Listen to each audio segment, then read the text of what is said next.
నమస్తే, నా పేరు బాలకృష్ణ. క్యూటీవీ న్యూస్ కి స్వాగతం. ఈ రోజు వార్తల్లోని ముఖ్యాంశాలు.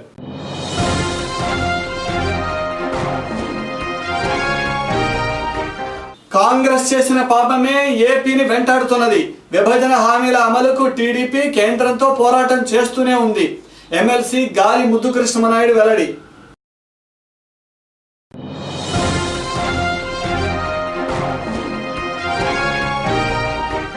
మానసిక ఉల్లాసానికి క్రీడలే దివ్య ఔషధం. సంపూర్ణ ఆరోగ్యం ఈత ద్వారానే సాధ్యం. స్విమ్మింగ్ పోటీల ప్రారంభోత్సవంలో ఎంపీ గోకరాజు గంగరాజు.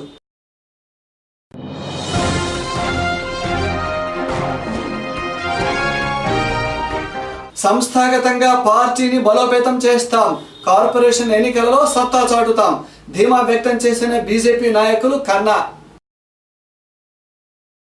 రాష్ట్ర విభజన అర్ధరహితంగా జరిగిన కారణంగానే ఆంధ్రప్రదేశ్ పరిస్థితి కొంత గందరగోళంగా ఉన్నదని నగర ఎమ్మెల్సీ గాలి ముద్దుకృష్ణమనాయుడు పేర్కొన్నారు.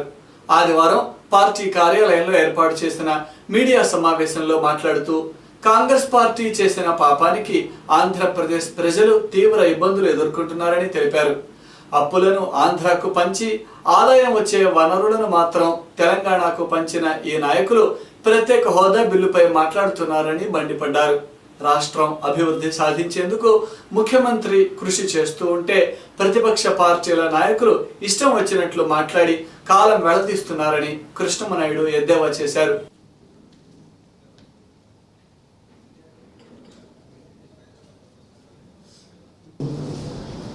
అర్ధరహితంగా డివైడ్ చేశారు.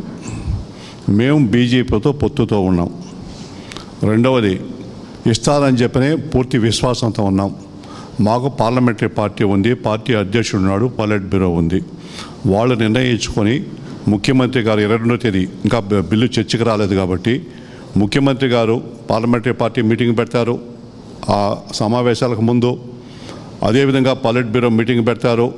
నిర్ణయాన్ని, ఖచ్చితమైన నిర్ణయాన్ని, మంచి నిర్ణయాన్ని ముఖ్యమంత్రి గారు తీసుకుంటారు. ఫస్ట్ థింగ్, వాళ్ళు ఇస్తామన్న వాళ్ళు అడిగిన వాళ్ళు వెంకయ్య నాయుడును అరుణ్ జైట్లీ.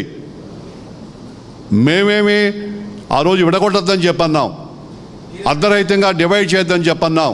మీరు చేసే ఈ యొక్క వ్యతిరేక కార్యక్రమాలు, అభివృద్ధి కార్యక్రమాలు చూసి మీ ఎమ్మెల్యేలే మిమ్మల్ని చూసి పారిపోయి వచ్చేస్తున్నారు. పార్టీ ఉండదని చెప్పని, ఉరికి కోల్పోతుందని చెప్పని భయపడి మీరు ఈ విధంగా చేస్తున్నారు. ఆ పార్టీ లేని పార్టీ దెయ్యంగా మారి ఈ రాష్ట్రం అంతా తిరుగుతూ ఉంది. పార్టీ అయితే లేదు. నిన్ను వీడ నిన్నేడ నేనే అని చెప్పని ఒక సినిమాలో పాట వెంబడేస్తూ ఉంటుంది ఒకడిని తెల్లకోక కట్టుకొని. ఆ విధంగా ఈ రఘువీరారెడ్డి జగన్మోహన్ రెడ్డికి సపోర్ట్గా ఆయన వెంబడినే ఈయన తిరుగుతున్నాడు. ఆయన చెప్పింది ఈయన చెప్తుంటాడు, చిలక పలుకులు మారా. ఇవన్నీ కూడా మానండి. మంచిగా చేసే వ్యక్తిని, అభివృద్ధి చేసే వ్యక్తిని ఆడపోయి రత్నాచల ఎక్స్ప్రెస్ కారు వస్తారు. లా అండ్ ఆర్డర్ లేదని చెప్పిన ఇండస్ట్రీస్ అన్నీ కూడా చేద్దామనుకుంటారు. కాపులకు రిజర్వేషన్ పెడతామని మంజునాథ్ కమిషన్ వేస్తే అక్కడేమో వాళ్ళని సపోర్ట్ చేస్తారు. ఈడొచ్చి బీసీలకు అన్యాయం జరిగిపోతుందని వాళ్ళే రెచ్చగొడతారు. మందకృష్ణ మాదిని పిలిచి నువ్వు పాదయాత్ర చేయమని చెప్పని జగన్మోహన్ రెడ్డి చెప్తాడు. వాళ్ళు చేసే పనులకు పంతం లేకుండా ఉంది. ఇది ప్రజలు గ్రహించాలా. ప్రజలు మంచిగా గ్రహించే అభివృద్ధి చేయగల వ్యక్తిని, నిజాయితీ ఉన్న వ్యక్తిని ఎన్నుకున్నారు. మానసిక ఉల్లాసం, సంపూర్ణ ఆరోగ్యానికి ఈతకు మించిన దివ్య ఔషధం మరొకటి లేదని నరసాపురం ఎంపీ గోకరాజు గంగరాజు తెలిపారు. ఆదివారం ఎన్టీఆర్ స్విమ్మింగ్ పూల్ స్టేడియంలో గంటా సంజీవరెడ్డి స్మారక రాష్ట్ర స్థాయి మాస్టర్స్ స్విమ్మింగ్ టోర్నమెంట్ పోటీలను గంగరాజు ప్రారంభించారు. ఈ ప్రారంభోత్సవంలో నగరం ఎమ్మెల్సీ గాలి ముద్దుకృష్ణమనాయుడు, పశ్చిమ ఎమ్మెల్యే మోదుగల వేణుగోపాలరెడ్డిలు కూడా హాజరయ్యారు. ఈ సందర్భంగా అతిథులు ప్రసంగిస్తూ ఈత పట్ల తమ నైపుణ్యం, తమ జీవితంలో జరిగిన పలు సంఘటనలను గుర్తు చేసుకున్నారు. ఇంతటి మంచి టోర్నమెంట్ నిర్వహించిన వారిని ఎంపీ గంగరాజు ఈ సందర్భంగా అభినందించారు. అటువంటిది ఆంధ్రప్రదేశే కాదు, భారతదేశం యావత్తు ఎన్టీఆర్ అని ప్రధాన కారకులు మోదుగుల వేణుగోపాల్ రెడ్డిని ఈ సభ సందర్భంగా తెలియజేస్తా ఉన్నా. స్టేడియం పల్నాడు భూమి మోదుగుల వేణుగోపాల్ రెడ్డి గారిని మాట్లాడవలసింది కోరుతున్నాం.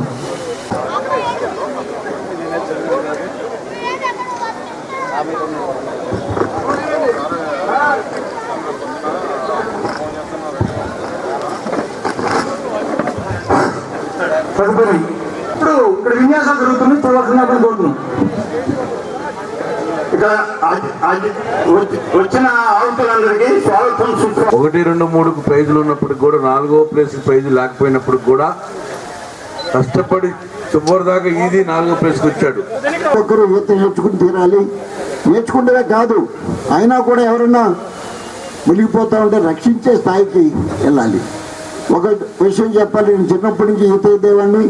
సముద్రంలో, విశాఖపట్నం సముద్రంలో మా స్నేహితుడు మునిగిపోతూ ఉంటే నేను, అలాగే సర్వీజీ విజయనగర మహారాజా వారి చిన్నాన్నగారు సర్వీజీ గారి కొడుకు వెంకటేశ్వర సింగ్ని నేను అతను కలిపి మా స్నేహితుడిని రక్షించుకోగలిగాం. ఒక అమ్మాయి జ్యోతి సురేఖ, ఆ అమ్మాయి ఏషియాలో నెంబర్ 1 ఆర్చరీలో గోల్డ్ మెడలిస్ట్ సంపాదించిందండి. అలాగే చెస్ ప్లేయర్స్, అటువంటి చెస్ ప్లేయర్స్ కూడా వాళ్ళకి మేము ఎంకరేజ్ చేస్తాం. సంవత్సరానికి సుమారు 30 లక్షల రూపాయలు మిగతా క్రీడలకి మేము ఇస్తున్నాం. అంతేకాకుండా క్రికెట్ ఆడే 150 మంది క్రికెట్ ప్లేయర్స్కి నెలకి 4,000 రూపాయలు స్టైఫండ్ ఇస్తున్నాం. ఇటువంటి కార్యక్రమాలు భారతదేశంలో ఎవరూ చేయట్లేదు. మనం చేయగలుగుతున్నాం అంటే మా సొంత దానికన్నా దాన్ని ఎంతో జాగ్రత్తగా ప్రతి రూపాయి దాన్ని జాగ్రత్తగా వాడుతూ స్పోర్ట్స్ని ఎంకరేజ్ చేస్తున్నాం. చాలా సంతోషం. ఈ ఆర్గనైజర్స్ వాలీబాల్ టోర్నమెంట్ ఎట్లా కండక్ట్ చేసామో అదే రీతిలో ఈ యొక్క స్విమ్మింగ్ పూల్ కాంపిటీషన్ కూడా కండక్ట్ చేసి నెక్స్ట్ ఇయర్ కండక్ట్ చేస్తానని చెప్పి కూడా ఆ బాధ్యత నేనే తీసుకుంటానని కూడా నేను తెలియజేసుకుంటూ, మరి ఇక్కడికి వచ్చేసినటువంటి పార్టిసిపెంట్స్కి ముఖ్యంగా 65 ఏళ్ళు కూడా చాలామంది ఉత్సాహంగా వచ్చారు ఈ యొక్క కాంపిటీషన్లో ప్రైజ్ గెలవాలని, కాంపిటీషన్ గెలవాలని. అయితే కొంచెం క్రీడాకారులు వైజాగ్ నుంచి కానీ మరి రాష్ట్ర నలుమూల నుంచి వచ్చేటువంటి వాళ్ళకి కొద్ది గొప్ప పారితోషికం అంటారో లేకపోతే ఆనోరియం అంటారో నాకైతే తెలియదు, కానీ కొంత పాకెట్ మనీ లాగా మనం కొంత గిఫ్ట్ ఇస్తే బాగుంటుంది అనేది నా కాన్సెప్ట్. డెఫినెట్గా నెక్స్ట్ టైంకి ఈసారికి ఏమైనా 1, 2, 3 ప్రైజ్లు అయినా కూడా మా వాళ్ళతో డిస్కస్ చేసి నేను అనౌన్స్ చేస్తాను డెఫినెట్గా. కార్పొరేషన్ ఎన్నికలలో బీజేపీ బలమైన శక్తిగా ఎదిగేందుకు ప్రతి కార్యకర్త కృషి చేయాలని బీజేపీ నాయకులు కన్నా లక్ష్మీనారాయణ పిలుపునిచ్చారు. ఆదివారం అర్బన్ కార్యవర్గ సమావేశంలో పార్టీ బలోపేతానికి తీసుకోవాల్సిన చర్యలపై పలు తీర్మానాలు చేసినట్లు ఆయన మీడియాకు వివరించారు. బూత్ స్థాయి నుండి సభ్యత్వాలు నమోదు చేసి నగరపాలక సంస్థ ద్వారా ప్రజలు ఎదుర్కొంటున్న సమస్యల పరిష్కారంలో క్రియాశీలక పాత్ర పోషిస్తామని అన్నారు. టీడీపీతో పొత్తు కొనసాగే విషయంలో పార్టీ అధిష్టానం తగిన నిర్ణయం తీసుకుంటుందని లక్ష్మీనారాయణ వెల్లడించారు.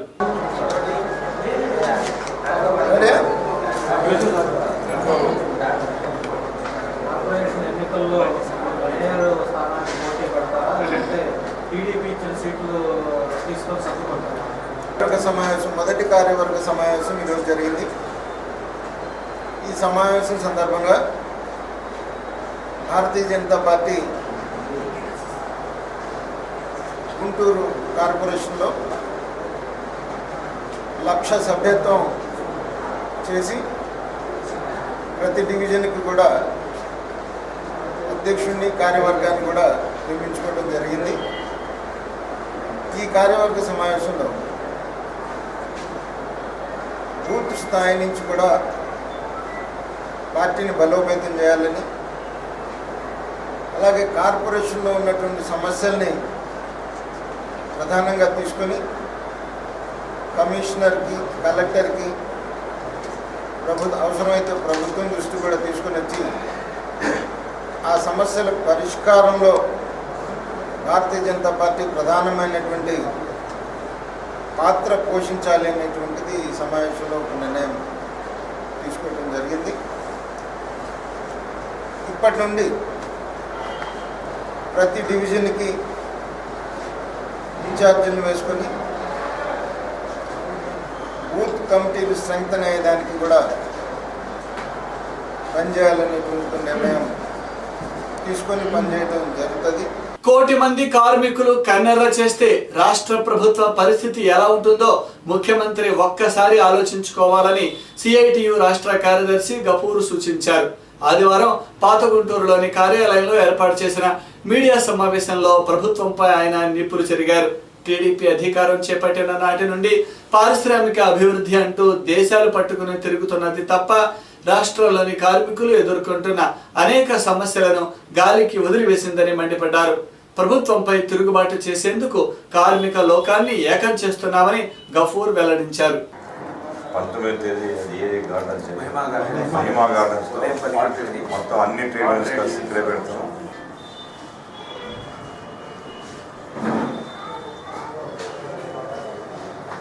సంక్షేమం కోసం మేము పాలిస్తున్నామని చెప్తున్నారు. కానీ మేము అడగదలుచుకున్నామంటే కార్మికులు ప్రజల్లో భాగం కాదా? కార్మికుల పట్ల ఎందుకు ఇంత శీతకన్ను వేస్తున్నారు, ఇంత వివక్షతాపూరితంగా వ్యవహరిస్తున్నారని మేము ప్రశ్నిస్తున్నాం. సిఐటిగా ఎందుకు ఆ మాట అనవలసి వస్తుందంటే, కార్మిక శాఖ ప్రతి 5 సంవత్సరాలకు ఒకసారి కార్మికుల యొక్క కనీస వేతనాన్ని సవరించడం చట్టబద్ధమైన బాధ్యత. మన రాష్ట్రంలో 65 షెడ్యూల్ పరిశ్రమలు ఉన్నాయి. ఈ 65 షెడ్యూల్ పరిశ్రమలో దాదాపుగా 40 లక్షల మందికి పైగా కార్మికులు పనిచేస్తున్నారు. ఇప్పటికీ 59 షెడ్యూల్స్ యొక్క కాల పరిమితి పూర్తయింది. ఇందులో 10-15 సంవత్సరాల నుంచి సవరించాల్సినటువంటివి ఉన్నాయి, 10 సంవత్సరాల కింద నుంచి సవరించాల్సి ఉన్నాయి, 6-7 సంవత్సరాలుగా సవరించాల్సినట్టు ఉన్నాయి. అంటే 12 సంవత్సరాలు 15 సంవత్సరాల వెనుకటి వేతనంతో ఈరోజు పనిచేయించడం భావ్యమా? ఇదే ప్రభుత్వం మీద భారం కాదు. ప్రభుత్వాన్ని ఇవ్వమని మేము అడగడం లేదు. ప్రభుత్వం యొక్క చట్టబద్ధ బాధ్యత ఏంటంటే ధరల పెరుగుదలను దృష్టిలో పెట్టుకొని కనీస వేతనాన్ని సవరించాలి.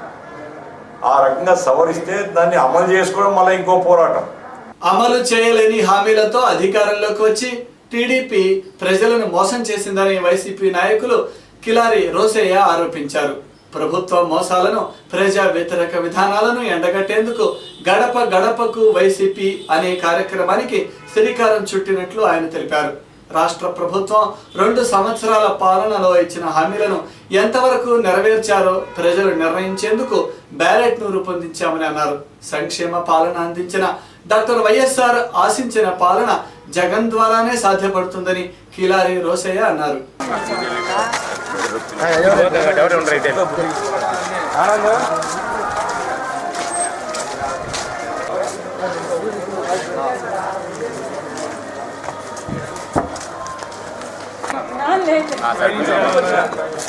పైన ఉందండి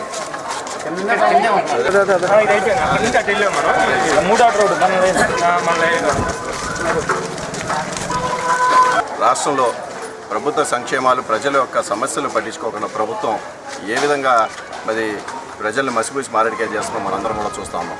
కానీ ఇవన్నీ కూడా మరి సరిగ్గా ప్రజలకు తెలియజేయడానికి కోసం ఈరోజు వైఎస్ఆర్ కాంగ్రెస్ పార్టీ గడప గడపకి చేరి ఈ ప్రభుత్వం యొక్క వైఫల్యాలు, ప్రభుత్వం ముఖ్యంగా ప్రజల్ని ఏ విధంగా మోసం చేస్తుందో, ప్రజలకి ఏ విధంగా వాగ్దానాలు ఇచ్చి ఆ వాగ్దానాలు నిలుపుకోలేదో ఈరోజు గడప గడప కూడా మేమందరం ప్రచారం చేస్తున్నాం. ప్రతి చోట ప్రతి గడప గడపకి ప్రభుత్వం యొక్క వైఫల్యాలు ప్రజలు వెలగొక్కుతూ ఉన్నారు. ఇప్పుడైనా సరే ప్రభుత్వం మరి బుద్ధి తెచ్చుకొని ప్రజలకు ఇచ్చిన వాగ్దానాలు నెరవేర్చుకోవాలని చెప్పి మేమందరం కోరుతా ఉన్నాం. మరి ముఖ్యంగా వైఎస్ఆర్ కాంగ్రెస్ పార్టీ ఈరోజు దేశంలో ఏ ఒక్క రాష్ట్రంలో కూడా ఈ విధంగా ప్రజలకు ఒక పనితీరుని, అంటే పాలించే ప్రభుత్వం ఒక పనితీరు మీద మరి ఈరోజు మార్క్ లిస్టు మరి ప్రజా అభిప్రాయ సేకరణ చేస్తుందంటే అది నిజంగా ఈ రాష్ట్ర ప్రభుత్వం ఏ విధంగా ప్రజలు మోసం చేస్తుందో అందరికీ అర్థమవుతుందని చెప్పి నేను తెలియజేస్తాను. QTV న్యూస్లో ఇప్పటికే విరామం.